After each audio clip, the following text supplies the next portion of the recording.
This is our COVID Roundup and CDC update for November 15th, 2024. In regards to that additional COVID hospitalization data for the Centers of Medicare and Medicaid Services, I finally found a report in regards to the frequency. So the data is not actually what some sources made it out to be. I was initially under the impression that all hospitals would be mandated to report COVID hospitalizations, bed capacity, and etc. But it appears the data is limited to Medicare and Medicaid participating hospitals, in addition to critical access hospitals. So this would be excluding psychiatric hospitals, rehabilitation hospitals, but for those hospitals that do meet these conditions, they're going to be providing data to the CDC on a weekly basis. And then monthly reports will be generated by the CDC.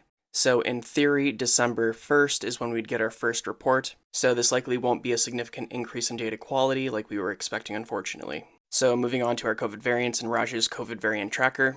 Compared to last week, we have increases in the KP3 family, the XEC family, and the MC family, where the LB1 family has dropped out and KP1.1.3 has also dropped out, with KP2 decreasing further. Here that is blown up for a better view. And then there are three new variants of note that could become important later on. These include XEL, MV1, and XEK. However, when we look over to Mike Honey's analysis, he has two notable variants that are emerging. One is a flirt variant, LP8.1, and one is a D-fluke variant, so this would be a subvariant of KP3.1.1, which is MC10.2.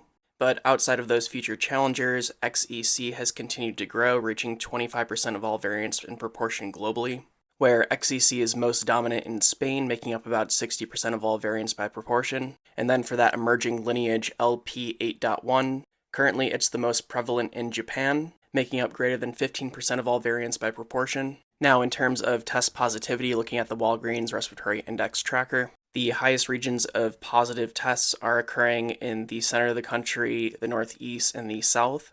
And looking to Verily, which is based off of wastewater scans data, we see that the northeast and the midwest are where the increases are occurring right now, where the northeast is that blue and the midwest is that orange. Next, jumping over to wastewater scan and the 28 reporting wastewater facilities in California. The data is currently lagging behind a little bit of what should be reported, but from current trends it looks like it's plateaued a little bit. And then when we zoom out to look at the 148 reporting wastewater facilities to wastewater scan in the US, where in general we are seeing a similar thing where the data has sort of plateaued in the majority of facilities in the country, but there are definitely facilities that are starting to spike. For example, we're seeing increases in Anchorage, Alaska. It's still high in Lewiston, Maine. It's increasing in Yankton, South Dakota, in addition to South Parker, Colorado.